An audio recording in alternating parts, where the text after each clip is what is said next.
What if I told you the safest place to be on Halloween is inside a haunted house?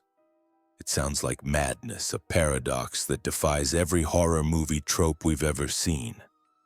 But think about it. For one night a year, we dress up as the very monsters we fear. We send our children into the dark to demand tribute from strangers, and we turn our homes into mock graveyards.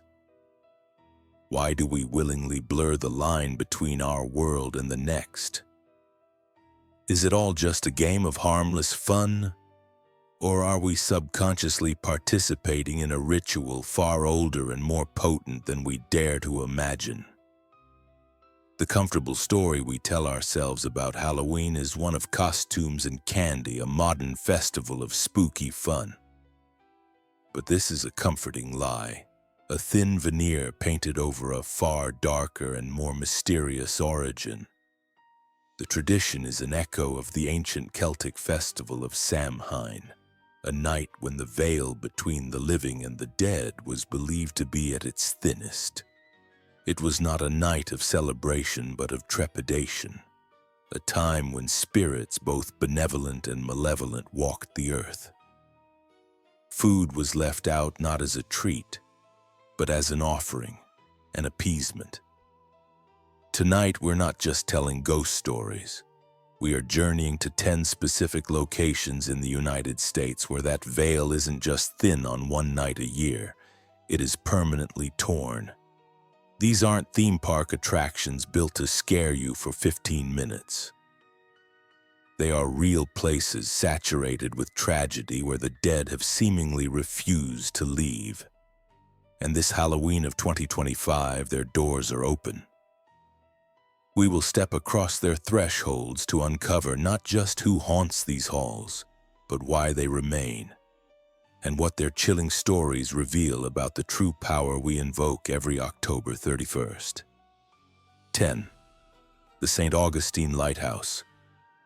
We begin our journey not in a dark, decaying mansion, but under the open sky of Florida, at a beacon of light meant to guide the lost safely to shore.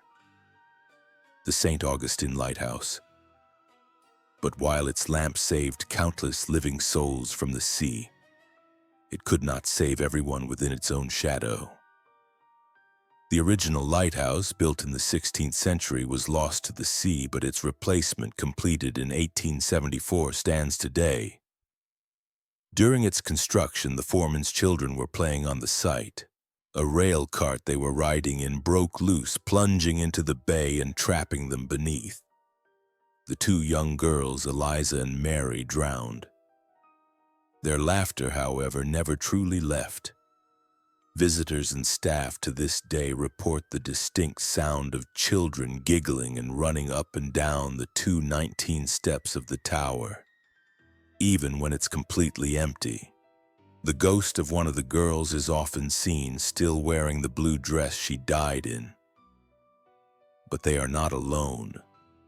A far more imposing figure is said to haunt the tower as well. A former keeper, a tall, cigar-smoking man who is decidedly unhappy with tourists in his lighthouse. People have reported the strong smell of cigar smoke on the upper levels when no one is there, and a shadowy figure has been seen glaring down from the catwalk. Perhaps he is watching over the girls, or perhaps he is simply trying to keep his watch for all eternity. The terror here isn't one of violence, but of profound melancholy. The idea that a place of guidance and safety can also be a permanent prison for the spirits of children, their playtime tragically cut short, their laughter echoing forever as a reminder, a warning. But what happens when the spirits aren't children at play, but the victims of a cold, calculated injustice? 9. The Whaley House Museum. Our next stop takes us to San Diego, California, to a handsome brick building that the U.S. Commerce Department itself officially classified as haunted in the 1960s. The Whaley House was many things: a family home, a granary, San Diego's first commercial theater, and the county courthouse.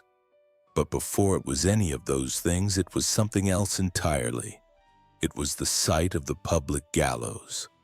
And in 1852, a man known as Yankee Jim Robinson was hanged here for grand larceny.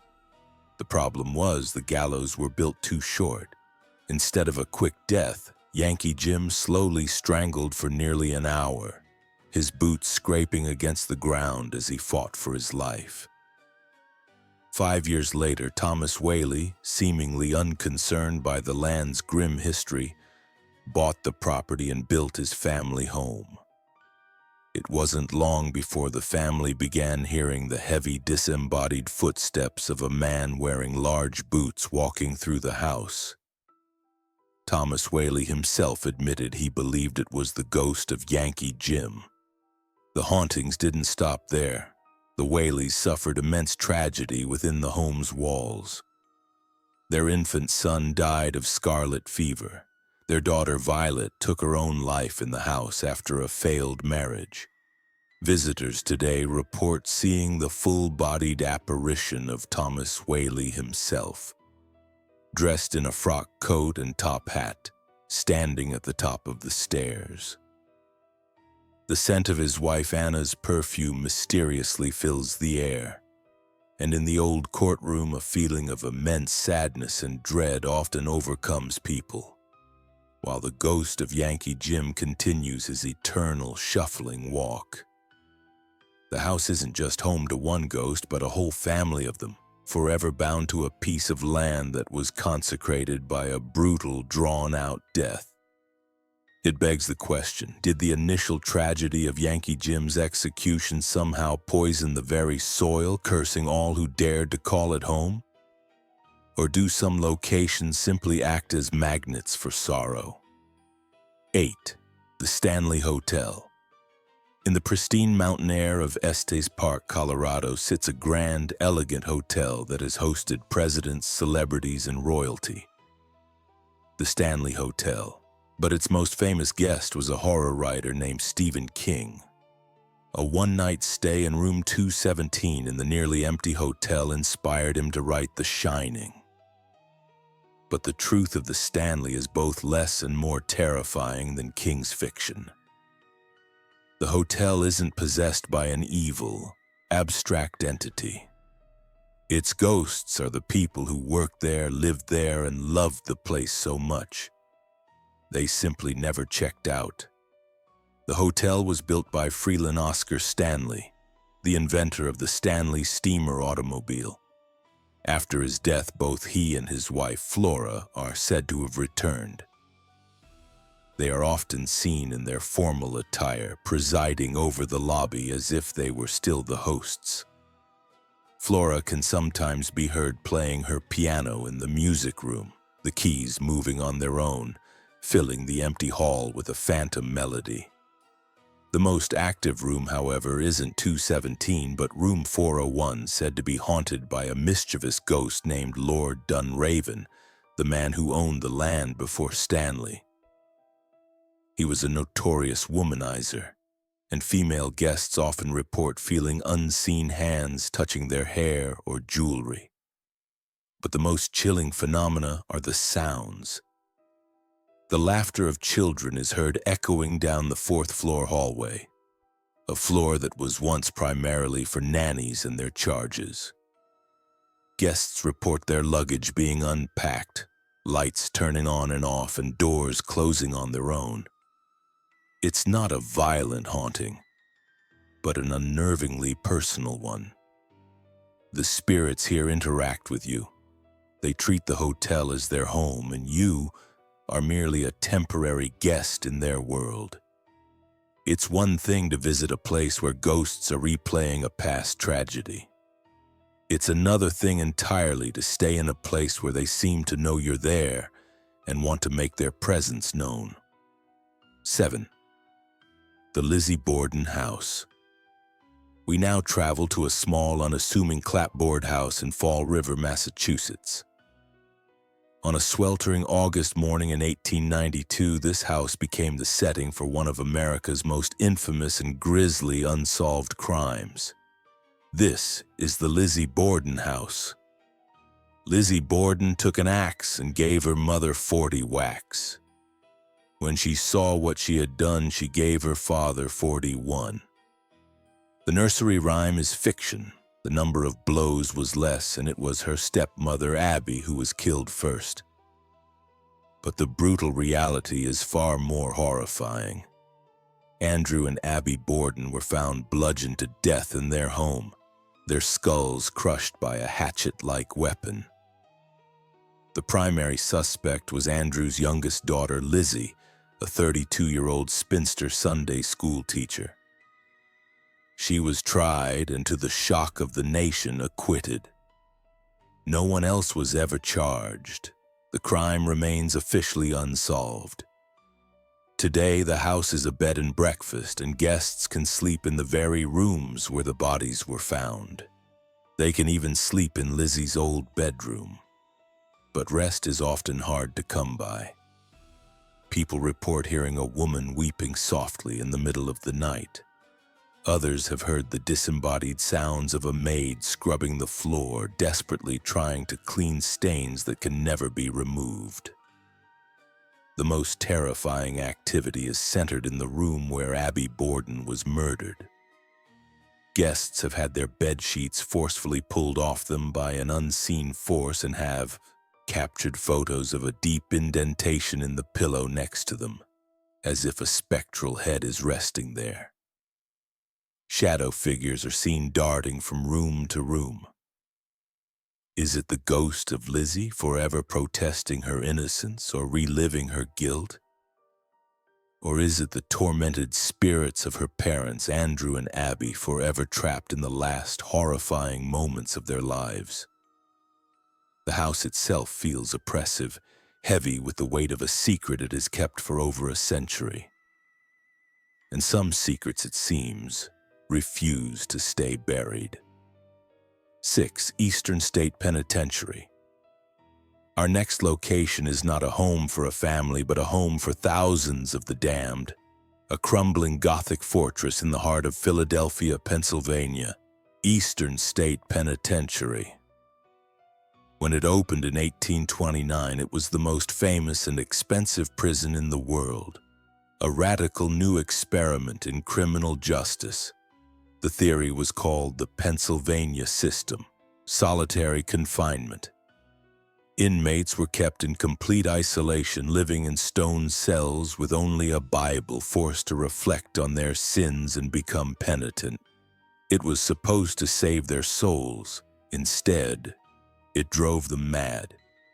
The isolation was so absolute that when inmates left their cells, guards would place a black hood over their heads so they would see no other human face. The psychological torture was immense, and many prisoners descended into insanity. Later, as the prison became overcrowded, the punishments became physically brutal. The mad chair, where inmates were strapped down so tightly for days that circulation was cut off, often requiring amputation. The water bath, where prisoners were dunked in ice-cold water and then chained to a wall overnight in winter. The iron gag, which clamped a prisoner's tongue to their wrists, causing the tongue to tear and bleed if they moved. For 142 years, this was a factory of misery, suffering, and death, and that energy is soaked into the very stones. Cell Block 12 is known for the sound of disembodied maniacal laughter. Cell Block 6 features shadowy figures that dart along the walls. And in Cell Block 4, visitors often see a ghostly face contorted in anguish appearing in the doorway of a cell. The most famous story is of a locksmith who was working to remove an old lock from a cell door in Cell Block 4. He felt a massive, unseen force overcome him, as if he were being held down by a torrent of spectral energy. He described seeing visions of tormented faces and feeling a presence so powerful and malevolent it left him shaken for weeks. Eastern State Penitentiary reminds us that a haunting isn't always tied to a single violent act. Sometimes it's the slow, grinding accumulation of human suffering on an industrial scale, creating a place where the walls themselves seem to scream. 5. The Myrtles Plantation.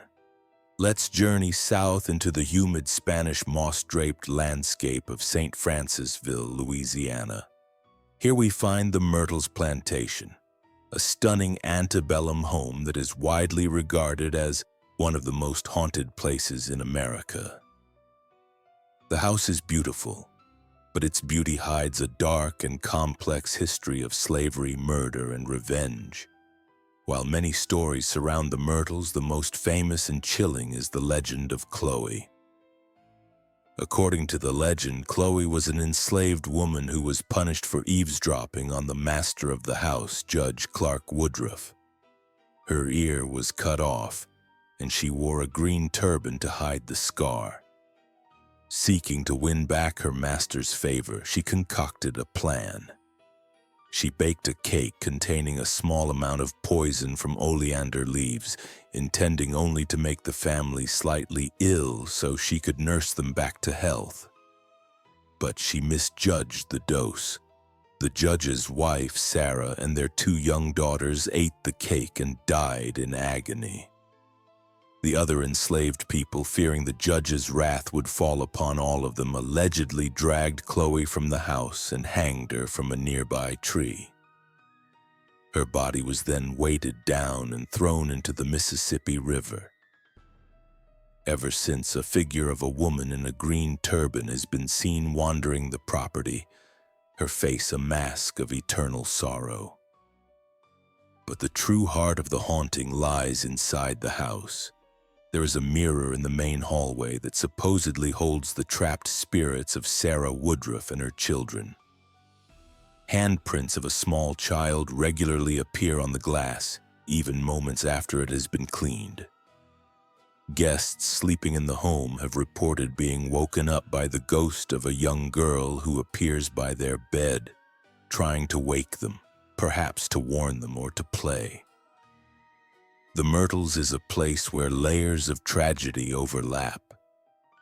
It's a story of slavery, a story of a tragic miscalculation, and a story of spirits who cannot find peace. And it forces us to confront a disturbing thought. What if the most powerful ghosts aren't those who were murdered, but those who caused death and are now trapped in an endless cycle of their own regret? 4. The Winchester Mystery House. From a house defined by its history, we now travel to a house defined by madness. In San Jose, California, stands a sprawling, bizarre mansion that is a monument to one woman's crippling fear and obsession. The Winchester Mystery House.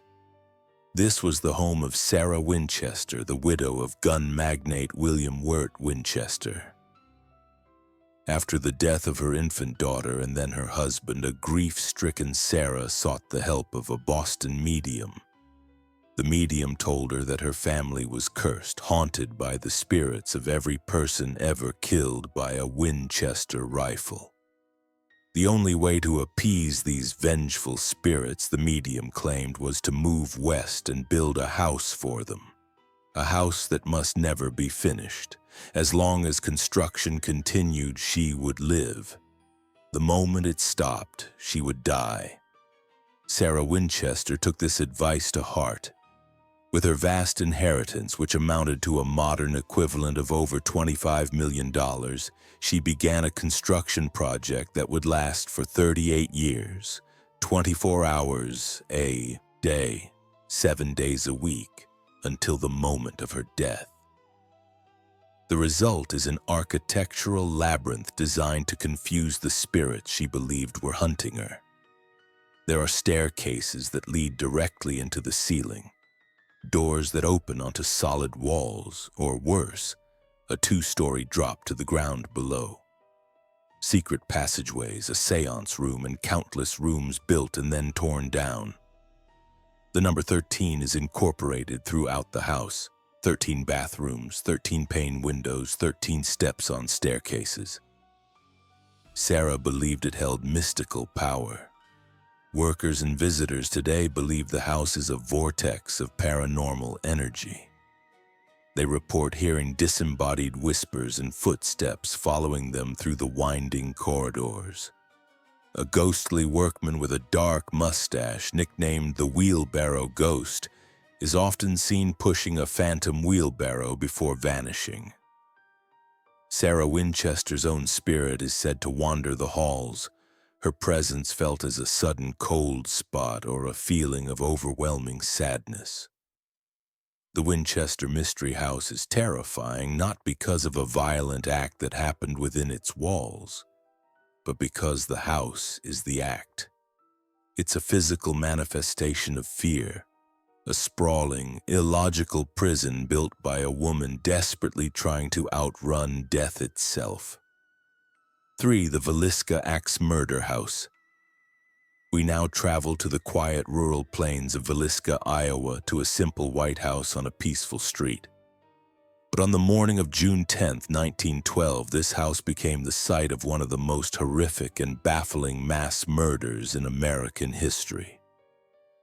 This is the Villisca Axe Murder House. Inside, the entire Moore family, Josiah, his wife Sarah, and their 4 young children, were found in their beds, bludgeoned to death with an axe. 2 young girls, friends of the Moore children who were staying the night, met the same fate. 8 people slaughtered as they slept. The crime scene was bizarre and deeply unsettling. The killer had covered the faces of every victim with bedclothes after they were dead. All the mirrors and glass in the house had been covered with cloths. A plate of uneaten food and a bowl of bloody water were found in the kitchen. An axe believed to be the murder weapon was left leaning against a wall. Despite a massive investigation and several suspects, including a traveling minister and a state senator, no one was ever convicted. The killer was never found. They seemingly walked into the house, committed an unspeakable act of violence, and vanished into the night forever. Today, the house has been restored to its 1912 condition, and it is open for paranormal investigators and brave overnight guests. The activity reported is profoundly disturbing. It's believed to be a residual haunting, a psychic imprint of the horrific event, replaying over and over. Visitors hear the faint, disembodied whispers of children. Some have captured audio recordings of a child's voice asking, "Who hurt us?" In the children's bedroom, people report seeing balls and toys move on their own, and the closet door creaks open and shut. The most terrifying phenomenon is a feeling of overwhelming, oppressive malevolence in the master bedroom, the site of the most brutal killings. The Villisca house is a place frozen in time, eternally replaying the final terrifying moments of a family's life. The unknown identity of the killer adds another layer of dread. The evil that visited this house has no name and no face, making the haunting feel raw, unresolved, and terrifyingly close. 2. The Trans-Allegheny Lunatic Asylum. From the focused horror of a single night, we move to a place that witnessed over a century of sustained agony.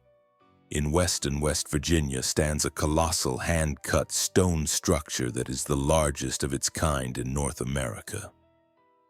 Originally designed to house 250 patients, the Trans-Allegheny Lunatic Asylum held over 2,400 at its peak in the 1950s. It was the city of the forgotten, and its story is one of unimaginable suffering. The asylum operated from 1864 to 1994. In its early days, it was a place of humane treatment. But as overcrowding spiraled out of control, conditions deteriorated into a nightmare. Staffing was inadequate. Sanitation was non-existent, and patients were subjected to barbaric medical procedures. Thousands of lobotomies were performed here, often with an ice pick-like instrument inserted through the eye socket. Patients were chained to walls, locked in cages, and subjected to torturous hydrotherapy with ice-cold water. It is estimated that thousands of people died within these walls from these treatments, from neglect, or at the hands of other violent patients. The sheer scale of the human misery that this building absorbed is difficult to comprehend. And today it seems that energy has nowhere to go. The asylum is considered one of the most active paranormal hotspots in the country. Shadow figures are so common they are almost expected. Full-bodied apparitions wander the long, decaying hallways. One of the most famous ghosts is a young girl named Lily, who is said to have died in the asylum. Visitors leave toys for her in her room, and many have reported seeing her, hearing her laugh, or even feeling a small hand slip into theirs. But not all the spirits are so benign. On the fourth floor, which housed the most violent male patients, a much darker presence is felt. Ghost hunters have been shoved, scratched, and had objects thrown at them by an unseen force. A spirit named Big Jim is said to stalk the halls, his heavy footsteps echoing in the dark. The Trans-Allegheny Lunatic Asylum is a stark reminder that a haunted place doesn't need a single famous murder. Sometimes all it needs is decades of systemic cruelty and forgotten pain, creating a place where thousands of souls are still crying out from the darkness. 1. The Sallie House.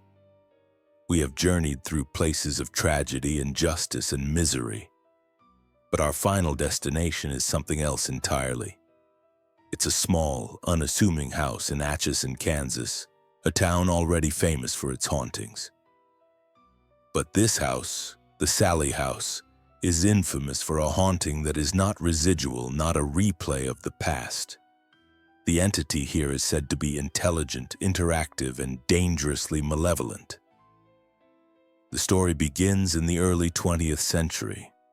A doctor lived and worked in the house, and one night a frantic mother brought in her 6-year-old daughter, Sallie, who was suffering from acute appendicitis.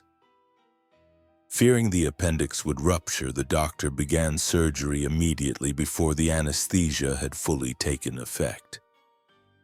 Sallie died on the operating table, her last conscious moments being ones of terror and excruciating pain at the hands of a man trying to save her. Decades later, in the 1990s, a young couple, Tony and Deborah Pickman, rented the house.